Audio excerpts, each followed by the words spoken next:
दोस्तों, कुछ दिन पहले इसरो की तरफ से उस वक्त की सबसे बड़ी खबर निकलकर सामने आया था कि आदित्य L1 पर लगे high energy L1 orbit X ray spectrometer यानी HL1O ने 29 अक्टूबर को अपने पहले ऑब्जर्वेशन पीरियड के वक्त सोलर फ्लेयर्स के आवेगपूर्ण चरण को रिकॉर्ड किया था। वही इसरो ने कहा था HL1O फास्ट और हाई रेजोल्यूशन स्पेक्ट्रा के साथ सूर्य की उच्च ऊर्जा एक्सरे गतिविधि की निगरानी करने के लिए भेजा गया, जिससे ऐसी जानकारी बाहर निकलकर आया था कि इसरो के वैज्ञानिकों ने चंद्रयान 3 की सफल लैंडिंग की तरह ही आदित्य L1 में फिर से खुशी की लहर देखने को मिल रहे थे। दोस्तों, अब आखिर आदित्य L1 मिशन ने HL1O सोलर फ्लेयर्स की पहली हाई एनर्जी एक्सरे झलक कैद की। इस मिशन की यह एक अहम उपलब्धि माना गया था। आदित्य L1 की सबसे बड़ी कामयाबी मिली थी। दोस्तों, इसके लिए करोड़ों भारतीय बेसब्री से इंतजार कर रहे थे। उनके चेहरे पर उस वक्त खुशहाली देखने को मिल रहे थे और इस कारनामे को करने के बाद इसरो के वैज्ञानिक अपने आप पर गर्व महसूस कर रहे हैं। भारत के द्वारा भेजा गया आदित्य सूर्ययान भी अपने मिशन में लगातार सफलता हासिल करके तेजी से सूरज की L1 पॉइंट की ओर बस कुछ ही दिनों में अपनी मंजिल तक पहुंच जाएगा। लेकिन साथियों, उस वक्त आपके दिमाग में बहुत तरह के सवाल उठ रहे थे। तो दोस्तों, उसी सवाल का जवाब लेकर हम आपके सामने उपस्थित हूं और आपको पूर्ण जानकारी देने वाला हूं। लेकिन उससे पहले आपसे एक छोटी सी रिक्वेस्ट है कि वीडियो को पूर्ण जानकारी के लिए अंत तक जरूर देखें और यदि आप चैनल पर नए आए हो तो चैनल को सब्सक्राइब करके बेल आइकन ऑन कर लें ताकि आने वाला प्रत्येक वीडियो आपके पास आसानी से पहुंच जाए। हम सभी जानते हैं कि पृथ्वी पर सूर्य के बिना जीवन संभव नहीं है। ऐसे में हम सबके दिमाग में बचपन से ही सूर्य को लेकर कई सारे सवाल उठते रहते थे कि यदि सूरज ना होता तो क्या होता? सूर्य ग्रह है या तारा? सूर्य का रंग क्या है या सूर्य इतना गर्म क्यों है? और दोस्तों, हम जानेंगे सूरज के जन्म से लेकर मृत्यु तक ऐसे जबरदस्त रहस्य हैं जिससे आप लोग अभी तक इससे दूर दूर तक अनजान हैं। दोस्तों, आज की इस वीडियो में हम इन्हीं रहस्यों से पर्दा उठाने वाले हैं, इसलिए इस वीडियो के अंत तक अवश्य बने रहें। हम आपको सूर्य से जुड़े कुछ ऐसी बातें बताएंगे जिन्हें जानकर आप भी हैरान हो जाएंगे। लेकिन दोस्तों, आगे बढ़ने से पहले अगर आप एक सच्चे देशभक्त हैं तो इस वीडियो को एक लाइक ज़रूर कर दीजिए और कमेंट बॉक्स में इसरो की मेहनत और कामयाबी के लिए जय हिंद, जय इसरो ज़रूर लिखें। तो चलिए दोस्तों, हम अपने टॉपिक पर आते हैं। सूर्य, जिसे हम सिर्फ दिन और रात का जनक मानते हैं, वह हमारे धरती और हमारे जीवन के लिए कितना महत्वपूर्ण है। हम सब जानते हैं कि ब्रह्मांड में हर सेकंड करोड़ों ग्रह तथा तारे जन्म लेते हैं और मरते हैं। ब्रह्मांड इतना विशाल है कि हम अंदाज़ा भी नहीं लगा सकते कि कितने तारे अभी बन रहे हैं और मर रहे हैं। परंतु अगर हम सूर्य के जन्म की बात करें तो यह घटना आज से 4.6 अरब वर्ष पुराना है। उस समय हमारा सौरमंडल अस्तित्व में नहीं आया था। उस समय जहां आज हमारे ग्रह उल्कापिंड तथा हमारा सूर्य है, वहां धूल के कण थे जो एक विशाल बादल के समान प्रतीत होते थे, जिन्हें आज हम नेबुला कहते हैं। वैज्ञानिकों ने उस समय के बादल को सोलर नेबुला कहा। उस समय इस नेबुला में धूल के कण अपने अक्ष पर चक्कर लगाते रहते थे। उस समय सोलर नेबुला में अंतरिक्ष के गुरुत्वाकर्षण के कारण दबाव लगने लगा, जिससे वे धूल के कण आपस में समीप आने लगे। बहुत से प्रश्न पूछे जाते हैं कि सूर्य का जन्म कैसे हुआ, सूर्य का निर्माण कैसे हुआ, सूर्य कैसे बना, इत्यादि। इन सभी प्रश्नों का उत्तर है गुरुत्वाकर्षण के द्वारा लगने वाले दबाव के कारण है। जब यह दबाव अत्यधिक हुआ तब जो वहां मौजूद गैस, जो धूल के कण थे, वे सभी सघन अवस्था में आ गए। अब इस अवस्था में भी जो धूल के कण अंदर चक्कर लगा रहे थे, उनकी सघनता बाहरी धूल के कणों से बहुत अधिक थी। इससे आंतरिक धूल के कणों ने आपस में मिलकर एक गोले का निर्माण किया। अब इस गोले में कई प्रकार की केमिकल रिएक्शंस होने लगी। सबसे अधिक इस गोले में हाइड्रोजन तथा हीलियम की फ्यूजन एक्शन अर्थात संलयन क्रियाएं अधिक मात्रा में होने लगी। इस तरह एक तारे का निर्माण हुआ जिसे आज हम सूर्य कहते हैं। अभी जो हम सूर्य देखते हैं उसे ऐसा बनने में 50 करोड़ साल लगे हैं तथा हमारा सूर्य 5 बिलियन सालों तक और जगमगाता रहेगा। दोस्तों, सूर्य को हमारे सौरमंडल का पिता भी कहा जाता है, इसलिए हमारे पूरे सौरमंडल को सूर्यमंडल कहा जाता है। किसी भी ग्रह, पृथ्वी, मंगल या फिर बृहस्पति को सौरमंडल का पिता नहीं कहा जाता, बल्कि सूर्य ही है, जिसकी वजह से सौरमंडल एग्जिस्ट करता है। सूर्य को हमारे सौरमंडल कहना कहाँ तक सही है, इसका अंदाज़ा आप इस बात से लगा सकते हैं। जैसे एक पिता अपने परिवार का हर तरह से ख्याल रखता है, वैसे हमारा सूर्य हमारी पृथ्वी पर है, जीवन से जुड़ी हर चीज का कारण है। आज की वीडियो में हम आपको सूर्य से जुड़ी कुछ ऐसी ही जानकारी देंगे जिसे जानकर आप सचमुच हैरान रह जाएंगे। तो सूर्य हमारे लिए कितना महत्वपूर्ण है, आप सोच भी नहीं सकते। वह हमेशा रोशनी और गर्मी देता है, जिससे धरती पर रहने के लिए एक सुखद और रोशन जगह बनती है। सूरज के बिना धरती बिल्कुल ठंडी और अंधेरी होती। सूर्य से दूर की एक ग्रह आज भी है, जहां कोई पशु पक्षी और पेड़ पौधे नहीं होते, क्योंकि पेड़ पौधों को अपना भोजन बनाने के लिए सूरज की रोशनी की आवश्यकता होती है। क्योंकि जानवर पौधे खाते हैं या दूसरे जानवर को खाते हैं, जो कि पौधों पर ही निर्भर है, यानी कि मनुष्य का जीवन भी देखें तो वह पौधों पर ही निर्भर है।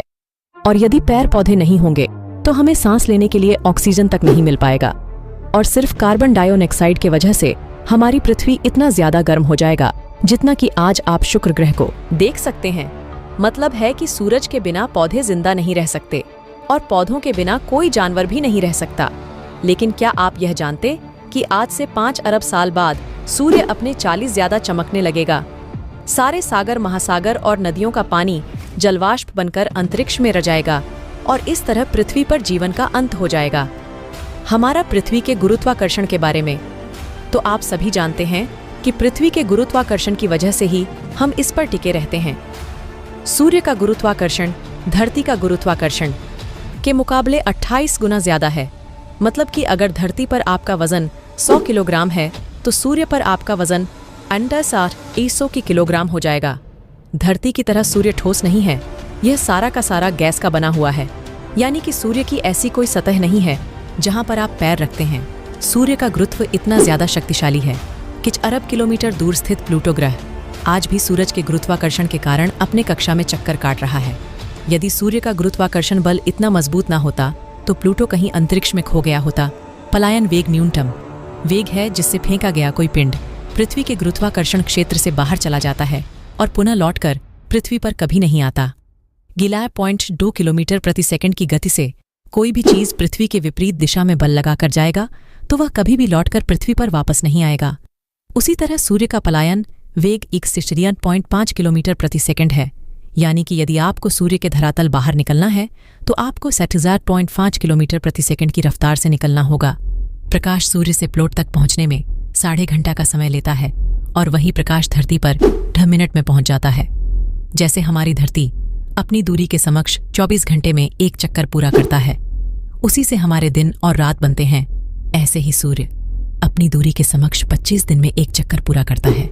या सूर्य पर भी एक दिन के समय को गिना जाए तो हमारे पृथ्वी के 25 दिनों के बराबर होगा। इसमें सिर्फ 20 बार ही आकाशगंगा का चक्कर काटा है। जिस प्रकार हर वर्ष हमारी पृथ्वी सूर्य का चक्कर लगाता है, वैसे भी सूर्य आकाशगंगा का चक्कर निरंतर वेग से लगा रहा है और पिछले 5 अरब सालों में इसमें सिर्फ 20 बार चक्कर लगाया है। सूर्य की 1 वर्ग सेंटीमीटर से जितनी ऊर्जा पैदा होता है, इतना ऊर्जा 100 वाट के 64 बल्बों को चलाने के लिए काफी होगा। सूर्य की जितनी ऊर्जा धरती पर पहुंचती है, उतनी ऊर्जा संपूर्ण मानव द्वारा खपत की गई ऊर्जा से 6000 गुना ज्यादा होता है। जितना ऊर्जा 30 दिन में धरती को सूर्य द्वारा मिलता है, इतना ऊर्जा मानव द्वारा पिछले 40 साल से भी कहीं ज्यादा है। अगर मान ले कि सूर्य की चमक एक दिन धरती पर ना पहुंचे तो धरती कुछ घंटों में बर्फ की तरह जम जाएगा। सूर्य आज सबसे अधिक स्थिर अवस्था में है और अपने जीवन के करीबन आधे रास्ते पर है। इसमें कई अरब वर्षों से नाटकीय रूप से कोई बदलाव नहीं हुआ है और आगामी कुछ वर्षों तक यूं ही परिवर्तित बना रहेगा। 1 अरब 10 लाख साल बाद सूर्य अब से 10 वक्त ज्यादा चमकने लगेगा। धरती का वायुमंडल और इसकी नमी अत्यधिक तापमान के कारण अंतरिक्ष में शुरू हो जाएगा। आज से 5 अरब साल बाद सूर्य अब से 40 पट्टे ज्यादा चमकने लगेगा और सारे सागर, महासागर और नदियों का पानी जलवाष्प बनकर अंतरिक्ष में उड़ जाएगा। इस समय ब्रह्मांड के किसी दूसरे ग्रह पर जीवन पनपना शुरू हो जाएगा। अब से 5 अरब 40 करोड़ साल बाद सूर्य में सारी हाइड्रोजन खत्म हो जाएगा, चाहे दिन हो या रात।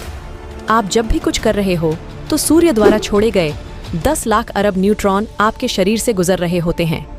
हमारे समस्त सौरमंडल का 9% वजन सिर्फ सूर्य का है। सूरज धरती से करीब 15 करोड़ किलोमीटर की दूरी पर है, लेकिन फिर भी प्रकाश की चाल इतनी तेज है कि सूर्य के प्रकाश को धरती तक आने में केवल 8 मिनट 30 सेकंड का समय लगता है। अगर मान ले कि आप सूर्य की सतह पर रहते हैं तो आपको धरती पर आने के लिए जो रॉकेट तैयार करना होगा, उसकी शुरुआती गति 61.5 किलोमीटर प्रति सेकंड की होनी चाहिए। सूर्य की कैपेसिटी 61.5 किमी प्रति सेकंड है। सूर्य 74 पर हाइड्रोजन और 20 पर हीलियम से बना है। बाकी का हिस्सा कई भारी तत्वों से जिनमें ऑक्सीजन, कार्बन, लोहा शामिल है। सूर्य की बाहरी सतह का तापमान 5.5 डिग्री सेल्सियस है, जबकि अंदरूनी भाग का तापमान 1,31,00,000 डिग्री सेल्सियस तक है। और वहीं इसके बिल्कुल बाहरी आवरण का तापमान भी कई लाख डिग्री सेल्सियस है। सूर्य भारी मात्रा में सौर वायु उत्पन्न करता है, जिसमें एक इलेक्ट्रॉन और प्रोटॉन जैसे कण होते हैं। यह वायु बहुत तेज, यानी इसकी स्पीड लगभग 450 किलोमीटर प्रति सेकंड और शक्तिशाली होता है कि इसमें मौजूद इलेक्ट्रॉन, प्रोटॉन सूर्य के शक्तिशाली क्षेत्र से बाहर निकल जाते हैं और वह हमारे सौर मंडल में प्रवेश कर जाते हैं। धरती जैसे शक्तिशाली चुंबकीय क्षेत्र वाले ग्रह को धरती के पास पहुंचने से पहले ही रोक देते हैं और अन्य ग्रह पर सीधे टकराते हैं। इसी कारण यदि आप मंगल या चंद्रमा पर होंगे तो सबसे ज्यादा खतरा आपको इन्हीं चुंबकीय किरणों से होगा और यही कैंसर का कारण भी बनते हैं। सूर्य ग्रहण तब होता है जब सूर्य और पृथ्वी के बीच चंद्रमा के आने के कारण होता है। जब चंद्रमा सूर्य और पृथ्वी के बीच में आता है तो पृथ्वी से सूर्य का प्रकाश वाला भाग दिखाई नहीं देता और उस समय पृथ्वी पर सूर्य का प्रकाश नपर कर चंद्रमा की परछाई नजर आने लगती है। इसी स्थिति को सूर्य ग्रहण कहा जाता। सूर्य का आकार की बात करें, सूर्य धरती से बहुत बड़ा है। सूर्य सबसे बड़े ग्रहों में से एक है और इसका आकार धरती से लगभग 109 गुना है। सूर्य में धरती से अधिक मात्रा में हीनता होती है, इसलिए इसका वजन धरती से अधिक ही नहीं है। हालांकि सूर्य का वजन धरती से लगभग 33,000 गुना है, जो धरती से बहुत अधिक है। दोस्तों, क्या पता है आपको इसरो से पहले सूर्य के बारे में अध्ययन करने वाले मिशन क्या है? तो चलिए थोड़ा जान लेते हैं। सूर्य का अध्ययन करने वाला पहला मिशन 1962 में ऑनऑर्बिट सोलर ऑब्जर्वेटरी OF था, जिसे नासा द्वारा सूर्य के पराबैंगनी विकिरण का अध्ययन करने के लिए लॉन्च किया गया था। यूएस अंतरिक्ष यान 1990 में लॉन्च किया गया था और यह सूर्य के ध्रुवीय क्षेत्रों का अध्ययन करने वाला पहला मिशन था। यूलेस हीलियोस्फेरिक करंट शीट को पार करने वाला पहला अंतरिक्ष यान भी था। ये एक सीमा है जो सूर्य के चुंबकीय क्षेत्र को इंटरस्टेलर माध्यम से अलग करती है। पार्कर सोलर प्रोब PSP, जिसे 12 अगस्त 2018 में लॉन्च किया गया था, सूर्य को स्पर्श करने वाला और सूर्य के सबसे नजदीक जाने वाला पहला अंतरिक्ष यान बन गया। PSP का प्राथमिक मिशन सूर्य के बाहरी वातावरण या कोरोना और सौर हवा का अध्ययन करना है। इस मिशन की लागत 1.5 बिलियन अमेरिकी डॉलर थी। यह अंतरिक्ष यान एक जीवित व्यक्ति के नाम पर नासा का पहला अंतरिक्ष यान है, जिसका नाम भौतिक विज्ञानी यूजीन न्यूमैन पार्कर पर रखा गया था। इसके बारे में और ज्यादा जानकारी हासिल करने के लिए हमारा भारत ने आदित्य 11 मिशन को लॉन्च किया था, जो अब कुछ ही दिन में अपने मन पर पहुंचने वाला है, जो सूरज के पास L1 पॉइंट पर सेट हो जाएगा और वहीं से सूरज की बाहरी परत के बारे में स्टडी करके जानकारी पृथ्वी तक भेजेगा। दोस्तों, पूरी दुनिया में हमारे भारत का नाम ऊंचा हो, तब तक के लिए आप सभी लोगों को आदित्य L1 सही सलामत बने रहने की शुभकामनाएं कमेंट्स के द्वारा दे सकते हैं। इस वीडियो को एक लाइक जरूर करें और अपने दोस्तों तक इस वीडियो को शेयर करें ताकि उन्हें भी जानकारी मिल सके। दोस्तों, मेरे वीडियो को देखते हैं लेकिन सब्सक्राइब नहीं करते हैं, प्लीज मेरे चैनल को सब्सक्राइब कर दें और बेल आइकन को ऑल पर सिलेक्ट करना बिल्कुल ना भूलें। दोस्तों, मेरे वीडियो को पूरा देखने के लिए बहुत बहुत धन्यवाद।